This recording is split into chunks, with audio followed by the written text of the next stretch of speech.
चाची जी, store room में ये किसी की शादी की तस्वीर मिली है। इसमें ये महिला तो मम्मी जी जैसी लग रही है, लेकिन इस तस्वीर में मौजूद पुरुष तो पापा जैसे नहीं लग रहे। छवि ने अपनी चाची सास से पूछा, सच कहती है तू, ये तेरी सास सिमरन ही है? शालिनी चाची बोली, और ये कौन है? ये तेरे पहले ससुर है।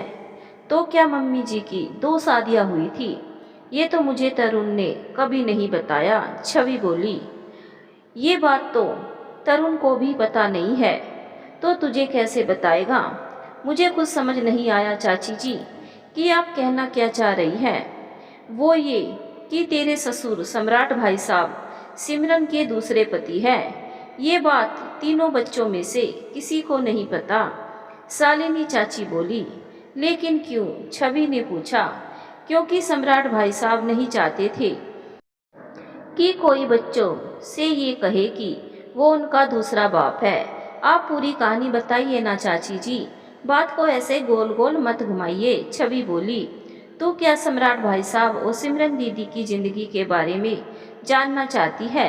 शालिनी चाची बोली, जी हाँ चाची जी, मुझे भी जानना है। आखिर पूरी बात क्या है? तो सिमरन दीदी की पूरी कहानी सुनना चाहती हैं? जी चाची जी, आखिर क्या थी मम्मी की कहानी? उन्हें दो शादियाँ क्यों करनी पड़ी? तो सुन, मैं सुनाती हूँ तुझे सिमरन की कहानी। और इतना कहकर शालिनी चाची ने कहानी सुनानी शुरू की। ये तब की बात है जब सम्राट और सिमरन छोटे थे। दोनों के पिता की सरकारी जॉब थी। दोनों के ओहदे अच्छे थे, इसीलिए दोनों को बहुत बड़े सरकारी घर मिले हुए थे। घर भी बहुत बड़े थे, बिल्कुल बंगलों की तरह। वही दोनों बच्चे अपने अपने परिवार के साथ रहा करते थे। सम्राट के पिता केशव सिंह और माँ यशोदा और दो बड़े भाई बहन। सम्राट सब में छोटा और दुलारा था। सिमरन अपने माँ बाप की इकलौती संतान थी। उसके पिता रमाकांत वर्मा और माँ कौशल्या। सिमरन की माँ कौशल्या देवी और पिता रमाकांत सम्राट के पिता केशव सिंह और माता यशोदा से उम्र में काफ़ी छोटे थे। इसीलिए कौशल्या यशोदा को जीजी और रमाकांत को केशव सिंह को बड़े भैया कहकर पुकारा करते थे। कॉलोनी में और भी परिवार थे, लेकिन उनके ओहदे इन दोनों से कम थे। इसीलिए इन दोनों परिवारों का और घरों से ज़्यादा संपर्क न था, परंतु उन सब के दुख सुख में वे शामिल जरूर होते थे। किंतु ये दोनों परिवार ही एक दूसरे की खुशियों में ज़्यादा शामिल होते थे।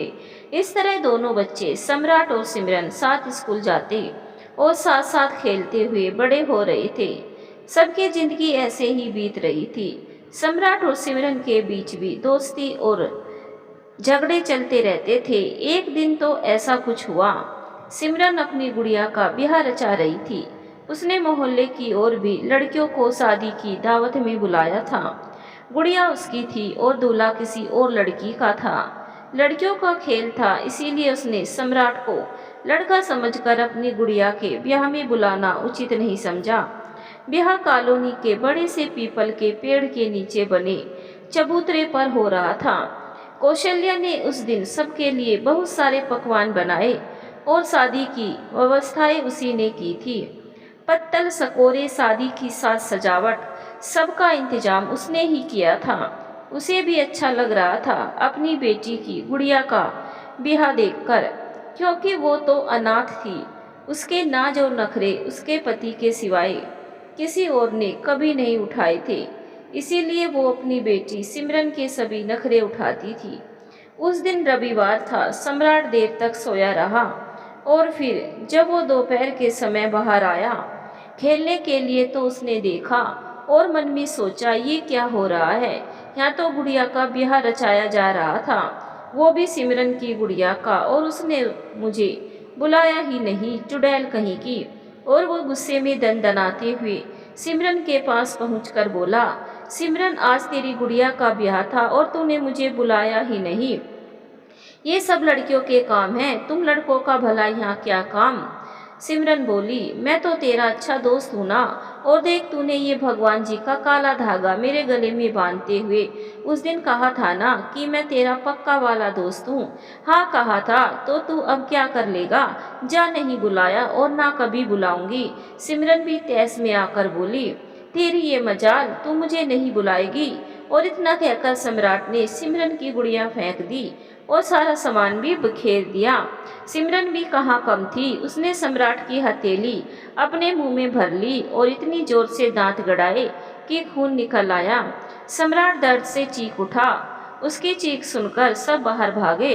तब तक सम्राट की पूरी हथेली खून से भर चुकी थी और काटने के बाद सिमरन डर के मारे घर में कहीं छुप गई। इधर सम्राट को डॉक्टर के पास ले जाया गया। अब सम्राट पट्टी करवाकर आ चुका था, लेकिन सिमरन का अभी तक कुछ पता नहीं था कि वो कहाँ गई है। अब तो कौशल्या रोने को हो आई और बैठ गई। उसे लगा ऐसा ना हो कि उसकी बच्ची डर के मारे किसी रेल में बैठकर कहीं चली गई हो। अब चारों ओर अफरा तफरी मच गई। मोहल्ला भर सिमरन को खोजने में लग गया, लेकिन सिमरन कहीं ना मिली। अब पुलिस में रिपोर्ट भी दर्ज करवा दी गई। पुलिस भी सिमरन को ढूंढने में लग गई। आधी रात होने को आई सिमरन को खोजते खोजते, लेकिन सिमरन कहीं ना मिली। माथे पर हाथ रखकर सब बाहर बैठे थे। रमाकांत को हल्की ठंड महसूस हुई तो उसने कौशल्या से कहा कि भीतर से सोल ले आओ। रमाकांत के कहने पर कौशल्या भीतर सोल लेने पहुंची। उसने कपड़ों की बड़ी सी टोकरी को टटोला तो सिमरन उन्हीं कपड़ों के बीच में घुसी सो रही थी। जैसे ही कौशल्या ने सिमरन को देखा तो मारी खुशी के चिल्ला उठी, मिल गई सिमरन, सिमरन मिल गई। सब दौड़े दौड़े भीतर आए। रमाकांत और कौशल्या ने उसे अपने सीने से लगा लिया और तभी सम्राट भी भाग कर आ पहुंचा और उसने सिमरन से पूछा, कहाँ चली गई थी तू? मैं तो डर ही गया था, तुम्हें दांत से काटा था, इसीलिए मैं बहुत डर गई थी और डर के मारे मैं इस टोकरी में आकर छुप गई। फिर मुझे नींद आ गई। सिमरन ने मासूमियत से जवाब दिया। अब बड़ों के बोलने लायक कुछ बचा ही नहीं था। दोनों ने इस झगड़े को आपस में सुलझा लिया था। दिन बीतते जा रहे थे। दोनों बच्चे धीरे धीरे बड़े हो रहे थे। अब सिमरन 12 साल की हो गई और सम्राट 14 साल का हो गया था। दोनों की दोस्ती अब भी बरकरार थी। हालांकि कभी कभी कौशल्या सिमरन से कहती भी थी कि अब तू बड़ी हो रही है, सम्राट से तेरी ज्यादा दोस्ती ठीक नहीं। क्यों, वो तो मेरे बचपन का दोस्त है, उससे दोस्ती ठीक क्यों नहीं? सिमरन का जवाब सुनकर कौशल्या भी चुप हो जाती। अब वो भी क्या कहती और कैसे समझाती सिमरन को। इसी बीच कौशल्या 2 बार गर्भवती हुई, लेकिन जैसे ही 2-3 महीने ऊपर जाते तो उसका शरीर उस बच्चे को स्वीकार न करता और उसके गर्भ को सूना करके पुनः भगवान के पास लौट जाता। अब कौशल्या और रमाकांत ने ये सोचकर संतोष कर लिया था कि चलो एक संतान तो है, वे संतानहीन तो नहीं है, और फिर उनकी बेटी किसी राजकुमारी से कम थोड़ी है। और वक्त मुट्ठी से रेत की तरह फिसला जा रहा था। फिर एक दिन रमाकांत ऑफिस से लौटते वक्त किसी गाड़ी से एक्सीडेंट होने की से उनकी मौके पर ही मौत हो गई। सर में बहुत गंभीर चोट आई थी, जिस वजह से उनकी मौके पर ही मृत्यु हो गई। कॉलोनी में जब उनकी मौत की खबर पहुंची तो सब जगह हाहाकार मच गया। यशोदा को तो ना कुछ होश था और ना कोई खबर, उसके तो आंसू भी ना निकले। रमाकांत का परिवार भी बेटे की मौत की खबर सुनकर गांव से आ पहुंचा। जवान बेटे की मौत का इल्जाम बहू के सिर पर थोपकर और बेटे की अस्थियां लेकर वे भी रवाना हो गए। रह गई माँ बेटी, जिन्हें केशव जी के परिवार ने संभाला। रमाकांत की मौत की खबर सुनकर कौशल्या के पिताजी भी गांव से आ पहुंचे थे। उन्हें देर से खबर मिली, इसीलिए पहले ना आ पाए, और जिस रोज पिताजी आए उसी रात सिमरन को इस दुनिया में अकेला छोड़कर कौशल्या भी अपने पति के पास चली गई। रोती बिलखती सिमरन को सम्राट की मां ने संभाला। इतनी सी उम्र में उस पर दुखों का पहाड़ टूट पड़ा था। यशोदा का अंतिम संस्कार करके बूढ़े पिताजी अपनी बेटी की अस्थियां और अपनी नातिन को लेकर गांव की ओर रवाना हो गए और पीछे छूट गई सम्राट और सिमरन की दोस्ती। इधर सिमरन आंसू बहाती रही और उधर सम्राट को उसके घर वालों ने बड़ी मुश्किल से संभाला। सिमरन अपने नाना राम स्वरूप जी के साथ उनके घर आ पहुंची तो उसको देखते ही सिमरन की नानी कमला जी का मुंह बन गया और वो राम स्वरूप जी से बोली, बड़ी मुश्किल से तो सौतेली बेटी से पीछा छूटा था, अब तुम उसकी अनाथ बेटी को भी उठा लाए। तुमने क्या अनाथों को पालने का ठेका ले रखा है? चुप रहो तुम, कुछ तो सोच समझ कर बोला करो। भला किसके भरोसे परदेश में अनाथ लड़की को छोड़ देता? आखिर मेरी सगी नातिन है। कौशल्या के पिताजी ने दूसरी शादी की थी, यह उसकी सौतेली माँ थी। फिर इंसानियत के नाते ही कुछ सोच लिया करो। भगवान को क्या मुंह दिखाओगी अगर इतना पाप कमाओगी तो? राम स्वरूप जी गुस्से से बोले, देखो ज्यादा ताव मत दिखाओ, जिंदगी भर माँ को रखा और अब बेटी को भी खिलाए पढ़ाए और फिर ब्याह का भी खर्चा उठाए। हमने क्या यहाँ अतीम खाना खोल रखा है? कमला बोली, कभी किसी की भलाई के बारे में भी सोच लिया करो, कुछ तो संतोष रखा करो। जब मरोगी तो क्या ये धन दौलत सिर पर लाद कर ले जाओगी? कुछ नहीं जाता संग, सब यही का यही धरा रह जाता है। राम स्वरूप जी बोले, तो तुम क्या चाहते हो? सब कुछ दान कर दूं और सड़क पर कटोरा लेकर भीख मांगने बैठ जाऊं? मैंने ऐसा तो नहीं कहा, तुम्हारे कहने का मतलब तो यही था। तुम्हें समझाना बहुत मुश्किल है, मैं हार चुका हूँ तुमसे, ना जाने कब पीछा छूटेगा तुमसे। तो मार क्यों नहीं डालते मुझे? रोज रोज की झंझट ही खत्म हो जाएगी। यही तो नहीं कर सकता, मुझे अपने कर्म नहीं बिगाड़ने। तो तुम अपनी जिद नहीं छोड़ोगे?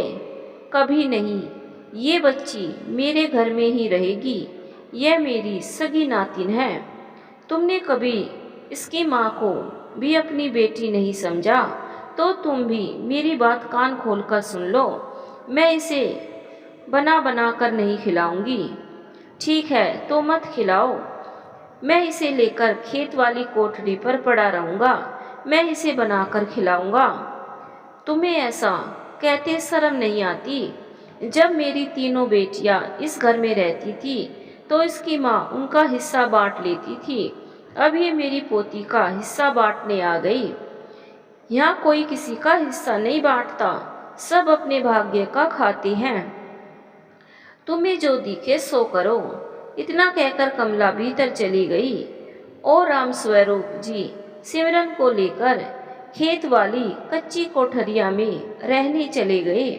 कमला भीतर पहुंची तो उसका बड़बड़ाना चालू रहा। उसका बड़बड़ाना देखकर उसकी बहू शीला ने पूछा, अम्मा क्या बात है, किस पर इतना गुस्सा हो रही हो?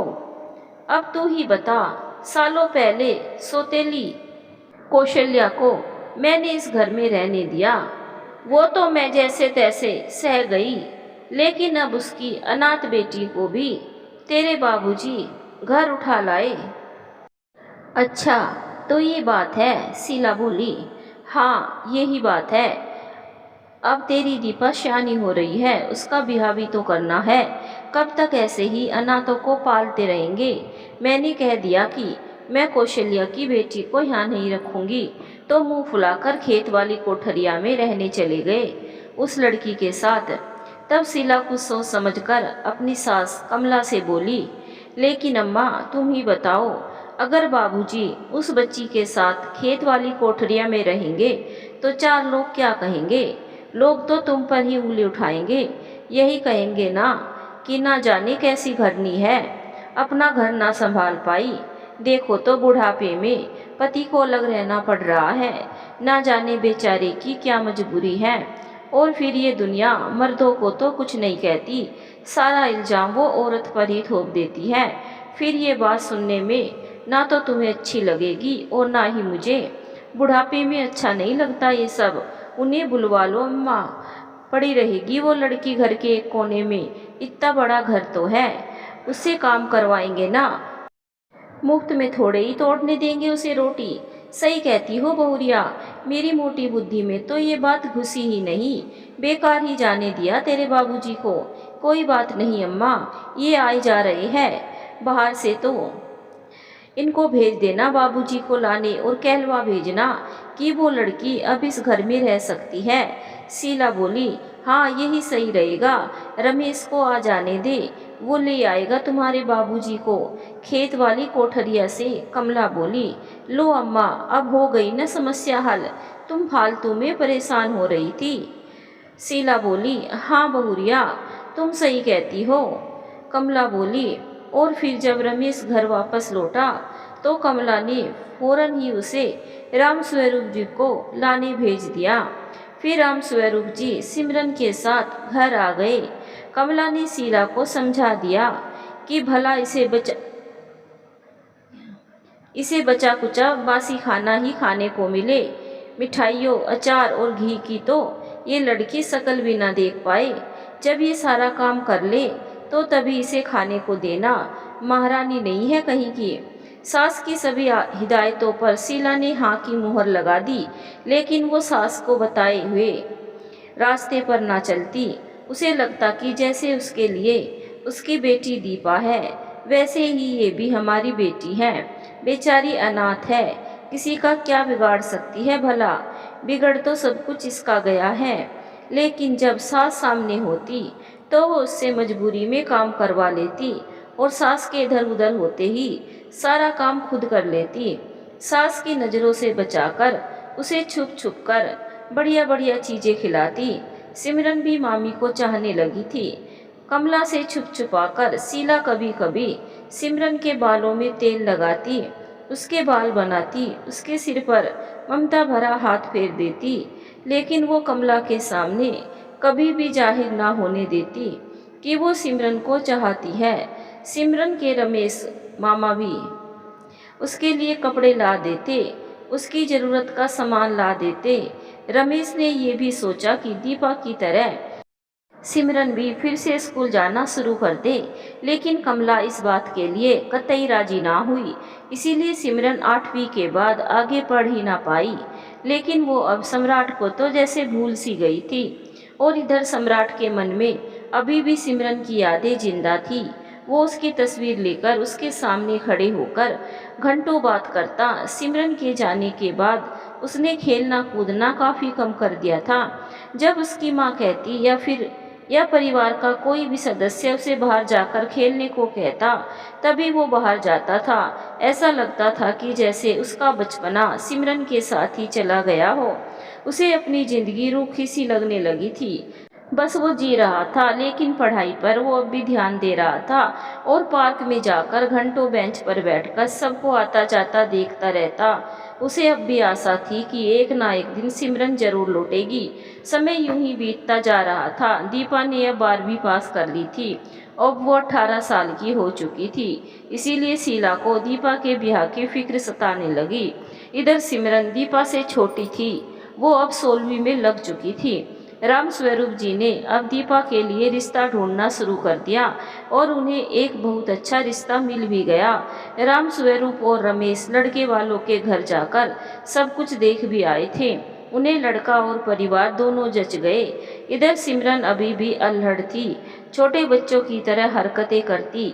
घर के कामों में फुर्सत हो जाती तो पेड़ों पर चढ़कर कहीं आम तोड़ने भाग जाती, तो कहीं बेर, और रोज ना रोज किसी ना किसी से झगड़ा मोल लेकर घर लौटा करती थी। जब कमला कोल्हा न मिलता तो वो उसके खून की प्यासी हो जाती और राम स्वरूप जी से कहती, देखो मैंने कहा था ना कि इस लड़की को घर में मत रखो, दिन भर आवारा की तरह घूमती है, ना काम की ना काज की, बस मुफ्त का खाने को दे दो। नानी उसने पहले से मेरे बाल घसीटे थे तो मैंने भी गाल पर थप्पड़ धर दिया। सिमरन बोली, देखो तो कितना बोलती है, गलती भी की और ऊपर से चिल्ला भी रही है। इतनी बड़ी हो गई है, ऐसा नहीं कि घर में रहे शरीफ लड़कियों की तरह, बस दिन भर इससे झगड़ा उससे झगड़ा, इसके सिवाय इसको कुछ नहीं आता, कमला बोली। तब राम स्वरूप जी ने सिमरन से पूछा, अच्छा सिमरन बेटा, पूरी बात बताओ। नाना जी, उस किशोर ने मेरे सारे आम छीन लिए। मैंने बड़ी मेहनत से तोड़े थे। मैंने उसे मना भी किया तो उसने मेरे बाल पकड़कर खींच दिए। तो क्या मैं चुप रहती? सो मैंने भी उसको एक थप्पड़ धर दिया। वो मेरा थप्पड़ सह नहीं पाया तो मैं क्या करूं, और वो रोता हुआ अपने घर चला गया। घर जाकर माँ से शिकायत की होगी तो उसकी माँ दनदनाते हुए नानी के पास आ गई उल्हाना लेकर। सिमरन बोली। सिमरन की बात सुनकर राम स्वरूप जी हंस पड़े। राम स्वरूप जी का हंसना देखकर कमला चिढ़ते हुए बोली, और चढ़ाओ सर पर, अगर ऐसी ही हरकतें रही तो कल को ब्याह होना मुश्किल हो जाएगा, फिर जिंदगी भर मेरी छाती पर मूंग दलती रहेगी। अरे भाग्यवान बच्ची है, आ जाएगी समझ। राम स्वरूप जी बोले, मुझे क्या लेना देना, जब ब्याह नहीं होगा तो तुम ही कहोगे। इतना कहकर कमला भीतर चली गई। तब राम स्वरूप जी सिमरन से बोले, जाओ बिटिया, तुम भी भीतर जाकर जरा अपना हुलिया ठीक कर लो। जी नाना जी, अभी जाती हूँ। ऐसा कहकर सिमरन भीतर चली गई। ऐसा अक्सर होता ही रहता था सिमरन के साथ, किसी से लड़ाई, किसी से झगड़ा तो किसी के साथ मार कुटाई। कमला आकर राम स्वरूप जी से शिकायत करती तो वो ज़्यादा ध्यान नहीं देते। उन्हें अब इन सब की आदत जो पड़ चुकी थी। अब कुछ दिनों बाद दीपा को वो लड़का और उसका परिवार देखने के लिए आया और दीपा उन सभी को पसंद भी आ गई। फिर 2-4 महीनों के बीच में ब्याह भी पक्का हो गया। फरवरी महीने में ब्याह होना निश्चिंत हुआ और इस तरह से दोनों परिवार जोर शोर से ब्याह की तैयारियों में लग गए। जब ब्याह के कुछ दिन रह गए तो रिश्तेदार भी आने शुरू हो गए। बहुत सालों बाद घर में ब्याह का अवसर आया था। राम स्वरूप जी की सबसे छोटी बेटी के ब्याह के इतने साल बाद उनकी पोती दीपा का ब्याह हो रहा था, इसीलिए वो अपने किसी भी रिश्तेदार को न्योता देना ना भूले। उन्होंने अपने पुराने मित्रों को भी न्योता दिया। फिर एक रोज सिमरन दोपहर के समय किसी आम के पेड़ पर चढ़कर आम तोड़ रही थी। उसके हाथ में 2-4 आम थे। तभी उसके हाथ से एक आम छूटकर पेड़ के नीचे से गुजर रहे एक बुजुर्ग को जा लगा। उन्होंने अपना सिर उठाकर ऊपर देखा तो वहाँ उन्हें एक लड़की नजर आई और उन्होंने उस लड़की से पूछा, हे लड़की, वहाँ क्या कर रही है, नीचे आ। नहीं आती, क्या कर लोगे? सिमरन बोली, बड़ों से ऐसे बात करना सिखाया है तेरे माँ बाप ने? बुजुर्ग बोले, मेरे तो माँ बाप ही नहीं है तो कौन सिखाएगा? सिमरन बोली, सच कहती हो? बुजुर्ग ने कहा, जी बिल्कुल सच, मैं कभी झूठ नहीं बोलती। सिमरन बोली, अच्छा नीचे आ जा बिटिया, मैं तुझे कुछ नहीं कहूँगा। बुजुर्ग बोले, ठीक है आती हूँ नीचे, लेकिन डांटना मत। नहीं डांटूंगा बिटिया, आ तो। और फिर सिमरन पेड़ से नीचे उतरकर आ गई। सिमरन के पेड़ से नीचे उतरते ही उन बुजुर्ग ने कहा, लो आ गई नीचे, बोलो क्या काम है? काम तो कुछ नहीं है, ये तो बता नाम क्या है तेरा? मेरा नाम सिमरन है, और तुम्हारा नाम? सिमरन ने धड़ल्ले से पूछा। मैं राम कुमार हूँ, वे बुजुर्ग बोले। अच्छा आम खाओगे? सिमरन ने पूछा। ना बेटी, तुम ही खाओ, वैसे तुम इतने बुरे भी नहीं हो। सिमरन भोलेपन से बोली, तुम भी तो बहुत अच्छी हो बिटिया। ना, मैं अच्छी नहीं हूँ। ऐसा कौन कहता है? मुझे तो तू बहुत अच्छी लगी। ऐसा नानी कहती है और सभी गांव वाले भी यही कहते हैं। तुम्हारी नानी और गांव वाले बिल्कुल गलत कहते हैं। तुम तो बहुत अच्छी हो। कहीं तुम मुझे बुद्धू तो नहीं बना रहे? भला तुझे कोई बुद्धू बना सकता है? तू तो बड़ी समझदार है। वैसे तुम इस गांव के नहीं लगते। कहाँ से आए हो? सिमरन ने पूछा। तूने सही पहचाना बेटी। सच में मैं इस गांव का नहीं हूँ। तो कहाँ से आए हो तुम? मैं रामगढ़ से आया हूँ। यहाँ क्या करने आए हो? मैं यहाँ अपने दोस्त की पोती की शादी में आया हूँ। राम कुमार जी बोले। किसके घर जाओगे? सिमरन ने पूछा। राम स्वरूप है मेरे दोस्त का नाम। बहुत साल पहले आया था मैं इस गांव में, उसकी सबसे छोटी बेटी की शादी में। तो तुम नाना जी के दोस्त हो और दीपा दीदी की शादी में आए हो? अच्छा, तो तुम राम स्वरूप की नातिन हो? हाँ, मैं उनकी नातिन हूँ। मेरी नानी सौतेली नानी है, तभी तो नानी मुझे प्यार नहीं करती। मतलब मैं कुछ समझा नहीं। ये सब तुम नाना जी से पूछ लेना। अब यहीं खड़े बतियाते रहोगे कि घर भी चलोगे? अच्छा चलो अब घर चलते हैं। इतना कहकर रामकुमार जी सिमरन के संग घर की ओर चल पड़े और फिर घर पहुंचकर रामकुमार जी ने सिमरन के बारे में राम स्वरूप जी से पूछा। तब रामकुमार जी ने सिमरन की सारी कहानी कह सुनाई। सिमरन की कहानी सुनकर रामकुमार जी बोले, कितनी प्यारी बच्ची है और ऐसा अनर्थ हो गया बेचारी के साथ। राम स्वरूप, मैं जब कभी कभी सोचता हूँ इसके बारे में तो मुझे बहुत फिक्र होती है इसकी। सोचता हूँ कि अभी मैं जिंदा हूँ तो उसे संभाल लेता हूँ। कोई कुछ कहता है तो उसका पक्ष ले लेता हूँ, लेकिन मेरे बाद न जाने क्या होगा इसका। कौन संभालेगा इसे? कितनी भोली और मासूम है ये। अभी दुनियादारी की कोई समझ ही नहीं है इसे। ठीक कहते हो मित्र, सच बहुत ही भोली है ये, इसीलिए तो डर लगता है। तुम चिंता मत करो, सब ठीक हो जाएगा। मन के सच्चे लोगों के साथ भगवान कभी भी बुरा नहीं होने देते। शायद तुम ठीक कहते हो मित्र। दोनों मित्रों के मध्य ऐसे ही वार्तालाप चलता रहा।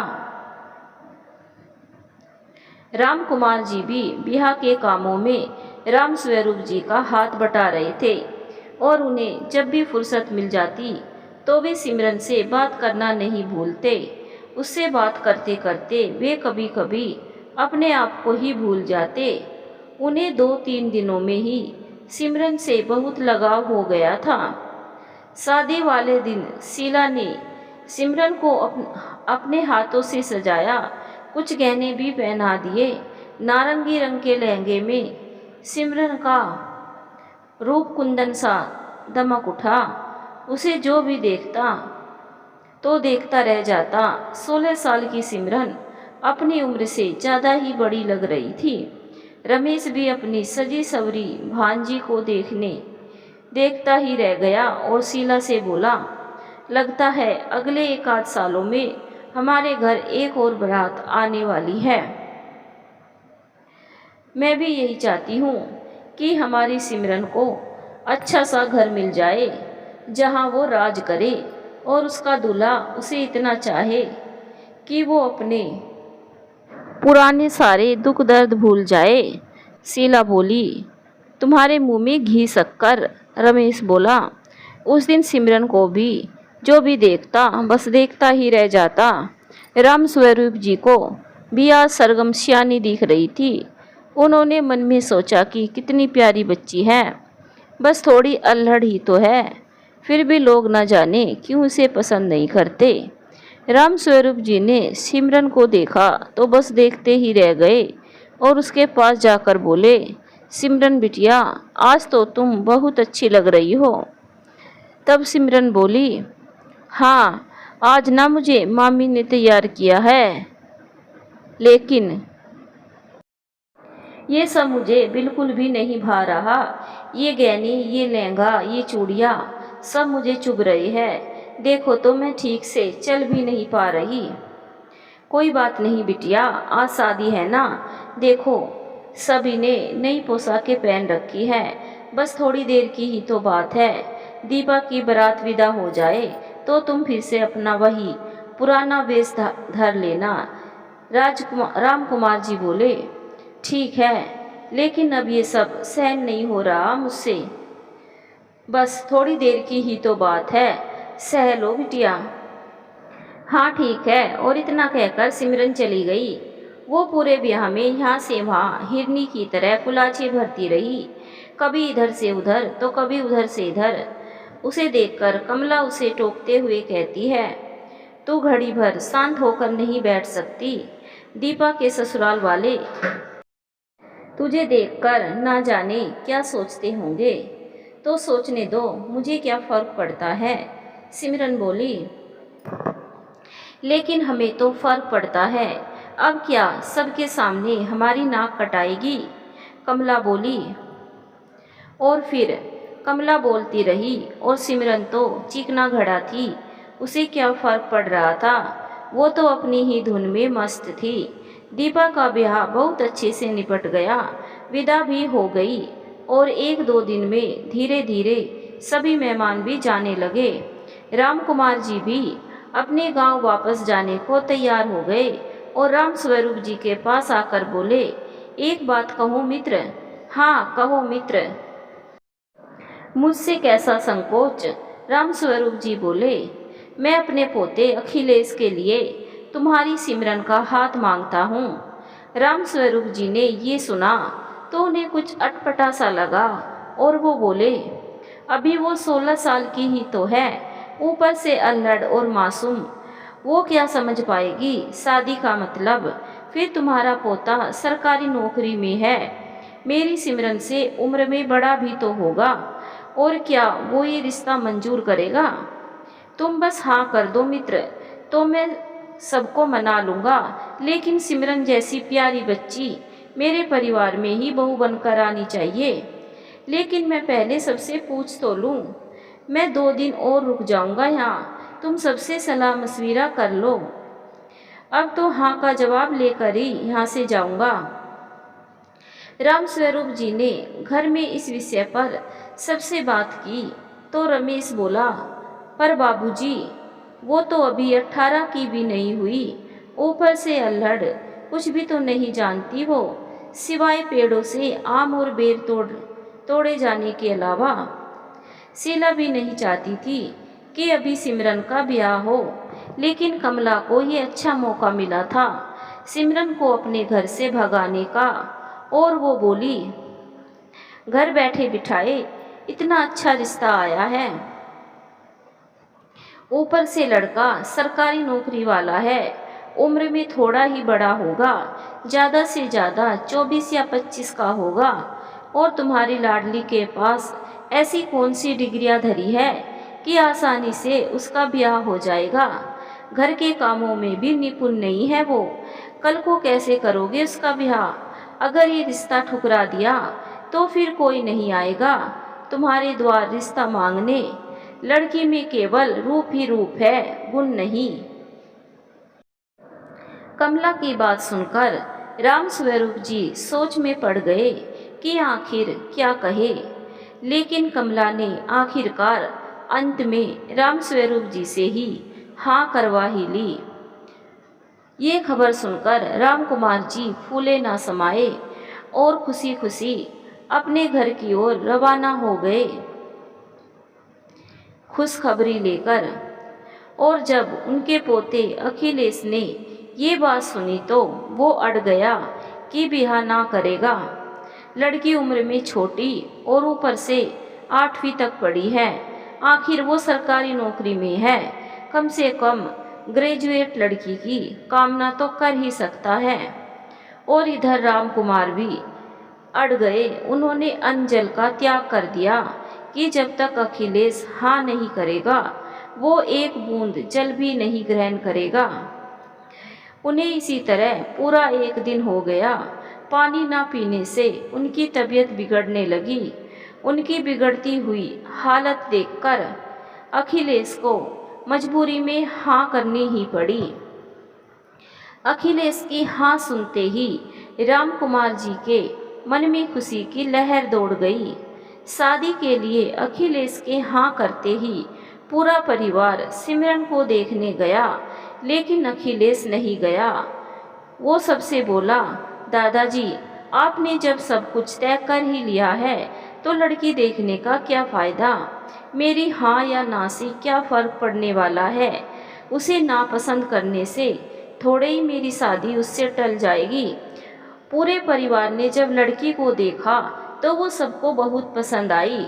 सब बोले बस थोड़ी नादान है, कम उम्र है ना, इसलिए बड़ों की मर्जी से सिमरन और अखिलेश का रिश्ता पक्का भी हो गया और 2-3 महीने बाद शादी की तिथि भी निकल आई।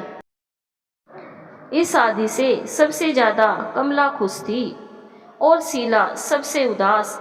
शीला को ये बात खटक रही थी कि आखिर लड़का सिमरन को देखने क्यों नहीं आया। सबने तो सिमरन को पसंद कर लिया, लेकिन अगर लड़के को सिमरन पसंद ना आई तो उसने ये बात रमेश से भी कही। तो रमेश बोला, ये बात तो मुझे भी खटक रही है, ना जाने हमारी सिमरन के नसीब में क्या लिखा है। बस ऐसे ही सबके मन की उधेड़ बुन के बीच शादी की तैयारियां होती रही। सिमरन के लिए तो शादी का मतलब अच्छे अच्छे कपड़े और अच्छा अच्छा खाने से था। उसे ये नहीं पता था कि अब उसकी ज़िंदगी एक अलग ही दुनिया में कदम रखने जा रही है। वो इन सब से बिल्कुल बेखबर सी अपनी शादी का जश्न मनाने में लगी हुई थी। और फिर वो दिन आ ही पहुंचा जिसका राम कुमार जी को बड़ी बेसब्री से इंतजार था। अखिलेश दूल्हा बनकर घोड़ी पर चढ़ा और फिर आ पहुंचा सिमरन के द्वार बारात लेकर। कमला और राम स्वरूप जी ने बड़ी ही धूमधाम से दूल्हे और बारातियों का स्वागत किया। ब्याह की रस्में शुरू होते होते रात हो चुकी थी। दुल्हन को फेरों की रस्म के लिए बाहर मंडप में बुलाया गया। सिमरन को संभालने के लिए शीला को उसके साथ आना पड़ा। वो सिमरन के पीछे बैठकर सारे वक्त बस उसे ही संभालती रही। शादी की सारी रस्में निभाई जा रही थी। अखिलेश भी ललायित था अपनी दुल्हन को देखने के लिए। उसने कितने भी नाराजगी में ब्याह किया हो, लेकिन अब तो उस लड़की को उसकी गांठ से जोड़ दिया गया था। ताउम्र के लिए ही अब वो उसकी संगनी थी। नाराजगी उसे अपने घर वालों से थी। इस मासूम लड़की का भला इसमें क्या दोष। इससे भी तो बिना पूछे इसका ब्याह मेरे संग तय कर दिया गया होगा। इसने भी तो मुझे अब तक नहीं देखा। ये सब सवाल अखिलेश के मन में चल रहे थे और वो उनके जवाब भी खुद ही ढूंढ रहा था। वो बार बार अपनी नई नवेली दुल्हन का चेहरा देखने की कोशिश करता, लेकिन असफल रहता था। शीला जरा भी सिमरन का घूंघट उठने ही नहीं दे रही थी। बार बार सिमरन और उसके जोड़े को संभाल लेती। अखिलेश को केवल अपनी दुल्हन की मेहंदी लगी हथेलियां और महावर लगे पांव ही दिखाई पड़ रहे थे, लेकिन उसे तो अपनी दुल्हन का मुखड़ा देखना था, जो कि वो नहीं देख पा रहा था। ब्याह की रस्में भी पूरी हो गई, लेकिन अखिलेश अपनी दुल्हन का मुखड़ा नहीं देख पाया। ब्याह के सारे कार्य संपन्न हो चुके थे। अब विदाई का वक्त था। रमेश और शीला फूट फूट कर रो पड़े। 2-4 झूठे आंसू कमला ने भी बहा लिए, लेकिन राम स्वरूप जी अपनी लाडली को विदा होते देख स्वयं को नहीं संभाल पा रहे थे। खुलकर रो भी नहीं सकते थे। पुरुष जो ठहरे, क्योंकि समाज में रोने वाला नियम पुरुषों पर लागू नहीं होता, ये तो केवल स्त्रियों के लिए ही बना है। लेकिन कितना रोकते स्वयं को, आखिरकार फपक ही पड़े। और वही सिमरन की आंखों में ना आंसू थे और ना मन में कोई दुख। वो खुशी खुशी विदाई वाली कार में जा बैठी, बिना आंसू बहाए। उसे ऐसे देखकर सब दांतों तले उंगलियां दबाकर रह गए। शीला ने बात को संभालते हुए कहा, अभी बच्ची है, उम्र ही क्या है बेचारी की। वो तो समधी साहब जिद कर बैठे कि उन्हें तो सिमरन को ही अपने पोते की बहू बनाना है, इसीलिए ब्याह जल्दी रचाना पड़ा। नहीं तो अभी हम लोग इसका ब्याह करते ही नहीं, जब तक थोड़ी अकल ना आ जाती। वैसे भी गांव वाले तो सिमरन की हरकतों से अच्छी तरह से वाकिफ थे ही, और राम कुमार जी भी सिमरन को बहुत अच्छे तरह से जानते थे। इसीलिए उन्होंने अपनी तरफ के मेहमानों को भी ठीक तरह से समझा दिया कि बहू बर थोड़ी नादान है। सिमरन जब अपने ससुराल जाएगी, ससुराल में उसका स्वागत कैसा होगा, आगे के भाग सुनने के लिए चैनल को सब्सक्राइब, वीडियो को लाइक और कमेंट करके हमें ज़रूर बताएं। अगला भाग जल्दी अपलोड होगा। धन्यवाद दोस्तों।